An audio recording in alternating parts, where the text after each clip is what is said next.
Hello, Brentwood, and welcome to our third podcast. In the heart of town, where the stories unfold, Brentwood Joe's got a tale to be told. Grab your coffee and take a seat in the glow. Let's talk about the things we need to know. Is it a yard sale or a neighbor in need? Every little whisper can plant a good seed. Well, it's that time of year again. The kids are back to school. Their first day was last Monday, the 25th, so let's be on the lookout for all the youngsters catching their buses and walking to and from school. They aren't always paying great attention when they are looking at their phones, so we have to be a little more diligent.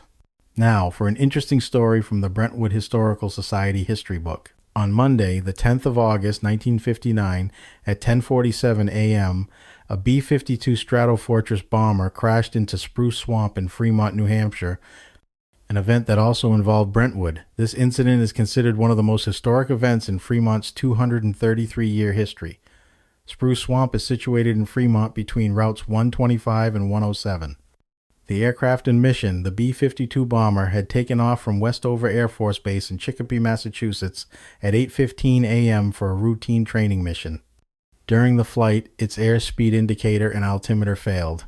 Captain George E. Cush reported that the radar unit was not functioning while near Albany, New York. The aircraft was ordered to return but was prevented from landing by overcast and foggy conditions, then ordered to land at Goose Bay, Labrador, due to poor weather at other New England bases. While headed north, wind rushing through a gaping hole left when the radar cone was lost caused tremendous vibration and several other malfunctions. Near southeastern New Hampshire, the plane became uncontrollable, dropping from 30,000 to about 14,000 feet. Captain Cush ordered the 7 crewmen to abandon ship while the plane was traveling at approximately 180 miles per hour. The crewmen, who were veteran airmen, parachuted to safety over Candia in what was their first jump. The captain remained with the plane for about 5 minutes longer before ejecting himself, landing in a yard at 85 North Road in Fremont minutes before the crash. Remarkably, none of the crewmen were seriously injured, and according to the U.S. Air Force, this was the first B-52 crash in U.S. history where the entire crew survived. As it descended, the aircraft narrowly missed a home at 721 Main Street, Fremont. The crash occurred about 3/4 mile west of Route 125 behind Bessie's Lunch. The bomber was reportedly torn apart by an explosion upon impact, scattering thousands of pieces of debris over a densely wooded 1/4 mile of Fremont swampland. Over 2 acres were burned as the swamp ignited with high-octane gasoline, though the fire eventually burned itself out due to a steady afternoon downpour. The impact left a clearing 100 yards long atop a knoll in the swamp, with treetops torn off and trunks pulled out by the roots. The largest remaining part of the plane was a wing section about 10 feet long, thrown clear of the main wreckage area. The scene was described as reminiscent of a Christmas tree graveyard festooned with thousands of pieces of tinsel used to confuse enemy radar. The steady downpour resulted in muddy, soggy conditions, delaying the discovery of the wreckage. The crash site was not located until around 4 p.m., when 2 helicopters and a 7-man search team simultaneously spotted a large crater in a blackened 2-acre area. Approximately 200 people, including Air Force personnel from Pease Air Force Base, Newington, conservation officers, state police, and Public Works Department employees, hacked their way into the swamp from routes 107 and 125. The swampy tract, reportedly 2 miles wide and 4 miles long, and containing quicksand, astonished military officials who expressed amazement that such a large aircraft could be reduced to torn and charred scraps of rubble. Once the site was located, temporary headquarters for the 2-week investigation were moved from Fremont to the home of Mr. and Mrs. Kelleher at 292 Route 125 in Brentwood. From this location, firefighters and Air Force officials entered the woods. A security guard was placed over secret equipment on the plane, and a contingent of military personnel guarded the site on the first night. Pease Air Force Base Commander Silas R. Richards lifted his ban on approaching the wreckage in the late afternoon, with one high-ranking official remarking, "There lies what only a few hours ago was an $8 million bomber, the pride of the Strategic Air Command." The crash site was filmed and aired on WBZ, television in Boston, and received extensive news coverage throughout the nation. Reporters, photographers, and sightseers gathered on Route 125 awaiting access. Several local residents reported seeing or hearing the plane, including the James Jalbert family of Fremont, Rollins Hardy of Northampton, and Thomas Ellis, Norman Smith, and Dr. John Blaisdell of Brentwood. Kevin Collins was the first to report the incident to authorities after witnessing the low-flying plane and hearing the crash. News sources covering the event included the Boston Globe, Manchester Union Leader, Boston Herald, Exeter Newsletter, and the Haverhill Gazette. Let's check out the highlights of the Select Board meeting from August 19, 2025. It was a packed agenda filled with significant announcements, community discussions, and important decisions for Brentwood. We kicked off the meeting with the Pledge of Allegiance, followed by a poignant announcement from John Morgan. He read a statement expressing his deep gratitude for the honor of serving Brentwood and calling it home. He highlighted key achievements during his tenure, including expanding 24/7 fire and EMS coverage, strengthening the police department, supporting recreation programs, and advancing smart economic development. He stated that his professional duties had grown significantly since the beginning of the year, leading to his difficult decision to resign from the Brentwood Select Board, effective the 31st of August. He assured residents he would remain an active and engaged member of the community. Other board members thanked him for his service, acknowledging his contributions to making Brentwood better. Next, the board moved through routine items. They approved the payroll and accounts payable register for the period ending the 16th of August, totaling over $85,000. The consent agenda included building permits, non-public minutes from the 29th of July, 2025, and land use change taxes. After some clarification and a motion, these items were approved. The meeting then saw the introduction of Julie Stevens, the new finance manager, who started her role that day. She previously worked for the town, and there's confidence she'll quickly acclimate and help ensure the town's finances are in order. A quick statement was made regarding the success of National Night Out, with thanks extended to residents and first responders. Another major announcement came with the reading of a retirement letter from Chief Joseph Bird, effective the 30th of October. Chief Bird has served the department for over 37 years and was praised by board members as a leader, friend, and advisor. His significant legacy includes being a huge supporter and partner in establishing 24/7 fire and EMS coverage for Brentwood. Discussion then turned to building inspector hours. With an interim inspector, Charlie, currently in the role, the question was whether to maintain 35 hours or reduce them. The consensus was to keep the hours flexible, allowing him to work up to 35 if needed, but not to pay him for inactivity. It was noted the former inspector wasn't as busy, but current needs might be higher. The interim inspector doesn't wish to be a permanent employee, and the board is tracking potential candidates. Chief Doty of the police department addressed the police detail rate, stating the intention to increase it from $60 to $70 an hour for officers, effective immediately. This $10 increase aims to keep Brentwood competitive with neighboring towns, many of which are charging $80 to $100 an hour, which Doty deemed ridiculous. The administrative fees will not change, and the chief believes the increase is sufficient to cover processing costs based on comparisons with other towns. Chief Doty also provided an update on complaints regarding Mill Road due to the Edgewater construction project. Residents were concerned about heavy trucks, some potentially exceeding weight limits, crossing the bridge. Mark Kennedy and Officer Wood worked with the builder, who was very receptive and sent a notice to contractors to divert traffic. State police also monitored the area. Signage advising of weight limits closer to the Middle Road intersection was suggested to prevent trucks from having to back down Mill Road if they reach the bridge and see the signs. Highway Department Representative Wayne confirmed that signs are already in place at both ends of the road, and inspections showed no problems or cracks on the bridge despite the heavy traffic. A rumor about cuts to town employee health insurance was then brought up by Chief Doty, who advocated for his staff, stating that impacting health insurance would deter capable employees. Board member Letty clarified that this was discussed at the Budget Committee meeting, and the chair confirmed it was not the committee's intent or plan, effectively squashing the rumor. State Representative Melissa Litchfield then brought up the topic of speed limits on Route 125. She shared that about 4 years ago, the Select Board had approached her about lowering the speed limit from 55 miles per hour to 45 miles per hour, specifically concerned about North Road, Middle Road, and local business intersections where most accidents occur. She proposed legislation to reduce the speed to 35 miles per hour in those specific areas. Previous traffic studies by DOT did not justify lowering the overall speed limit from 55 to 45 miles per hour. The board expressed support for lowering the speed limit to 45 miles per hour and even 35 miles per hour at intersections, acknowledging the road's hazardous nature. Litchfield will work with the board to draft the legislation.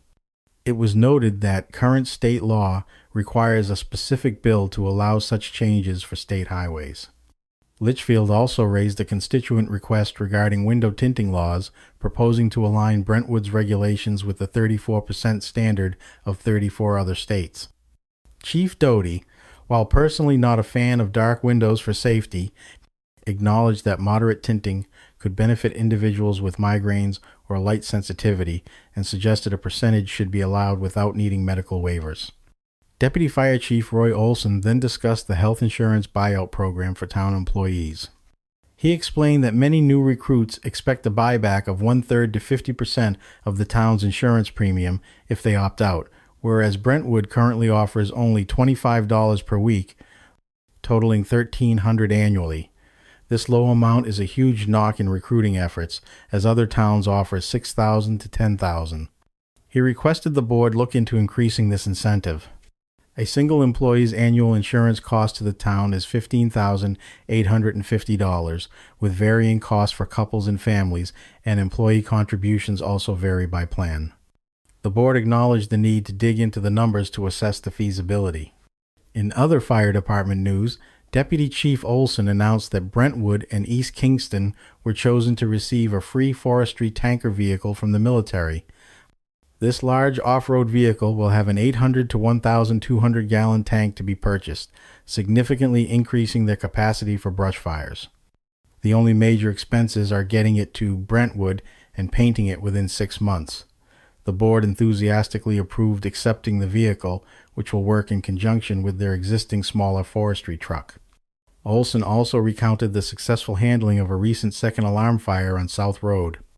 A trainee, a pump operator, and 2 firefighters were at the station, allowing a swift response that kept the fire contained to the second floor, saving the rest of the house and minimizing loss for the family. He praised the crew's hard work and the crucial support from mutual aid departments including East Kingston, Epping, Fremont, Lee, and Northwood, who provided extra personnel and water. Regarding finances, a motion was made and approved to apply $8,143 in leftover bond funds from the prior Fuller easement to the Noonan-Munger property closing, which is expected to occur within 30 to 45 days. An update on the town-wide revaluation was provided. New property values showing increases will be sent to residents via letter by the end of the week or beginning of next week. Residents can schedule appointments to discuss their new values. The board emphasized that while home values have increased, taxes will not necessarily double, as the final tax rate will be set in the fall. The board revisited the COLA cost of living adjustment policy for town employees. Letty presented a revised proposal stating it is the intention of the Select Board to ensure that employee compensation stays even with the rate of inflation, with employees receiving an annual pay increase no less than the federal Social Security COLA, barring extenuating budgetary circumstances. The new wording aims to address previous concerns about binding future boards while offering an intent of good faith to employees. After discussion about the word will versus intent, it was decided to distribute the revised language for review and discuss it at the next meeting. During public comment, Liz Faria proposed changing the budget line item encumbrance to committed to provide a clearer financial picture of funds already allocated. She also passionately urged the Select Board to reconsider the trash discussion sooner rather than waiting until town meeting, citing a potential $45,000 additional cost for staying manual and the desire to avoid a lengthy town meeting. She suggested implementing an automated trash system by the beginning of the year, with residents signing up for specific barrel sizes by the 1st of November or defaulting to a standard size. Doug Marino, a planning board member and resident, thanked John Morgan for his service and commitment to inclusive, transparent town government. Janice from the library thanked the community, staff, and trustees for a successful summer reading program and the budget committee for their site visit and publishing job descriptions. The budget committee reported a tax cap increase of $313,000 for next year and discussed earlier budget submission deadlines for department heads. The municipal building committee shared updates from the Turner Group, who are assessing current space and future needs for town hall and police. 3 initial concepts, standalone police, police with future expansion space, or a combined use building along with cost estimates, will be presented at the next meeting. The committee clarified it makes no decisions, only recommendations to the select board and voters, with info sessions planned and website updates. The conservation meeting was canceled for the month. The planning board is working on zoning changes to comply with new state laws regarding detached ADUs and residential development in commercial zones, as well as updating the workforce housing ordinance. Public hearings are forthcoming. The Brentwood Softball League Championship was won by the Chuggers. The Highway Department reported paving delays, but upcoming work on Pine Road, South Road, and potentially Robinson Road. Mill Road will be addressed next year after construction. Progress on the highway shed insulation, lighting is ongoing, and 2 pieces of equipment, a spreader and a 3-point hitch cutter, will be sold.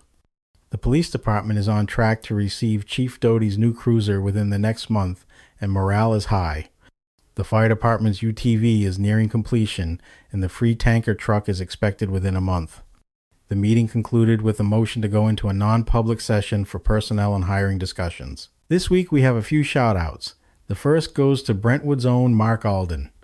Mark took first place in the United States Strongman Nationals Masters Open in the 60-plus division on June 25, 2022 at the Southern New Hampshire University Arena in Manchester.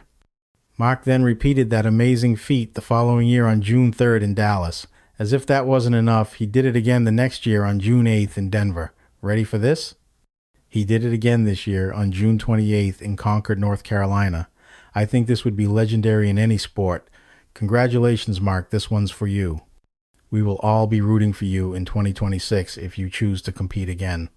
The next 2 shout-outs are courtesy of the Brentwood newsletter. The first is to Shayla Gherkin. Shayla was a New Hampshire Teen Poet Laureate, active member of the EHS Poetry Club Talon, Special Olympics, National and English Honor Societies. She won the Elizabeth O'Neill Award for Excellence in English and a Junior Book Award. She currently works at the Mary Bartlett Library and plays piano. She will be attending Skidmore College in Saratoga, New York this fall.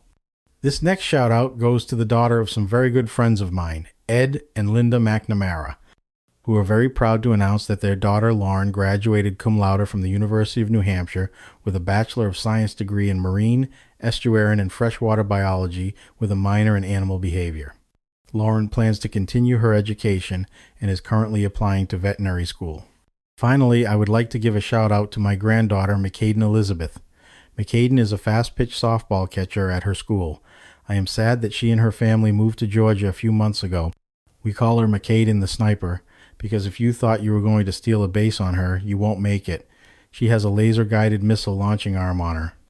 McCaden, Papa loves you, misses you, and is incredibly proud of you. Keep up the good work, kid. Big save the date here.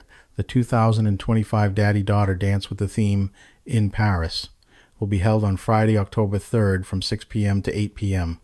at the Grace Ministries Ballroom 263, Route 125 in Brentwood. The attire will be pink and black with a hint of gold. Tickets are $22 a couple and $5 for each additional daughter. Ages are K through 5, DJ and dancing photo booth, pizza, drinks, and cupcakes all included. Some of my fondest memories are of the dances I was fortunate enough to attend with each of my 3 girls.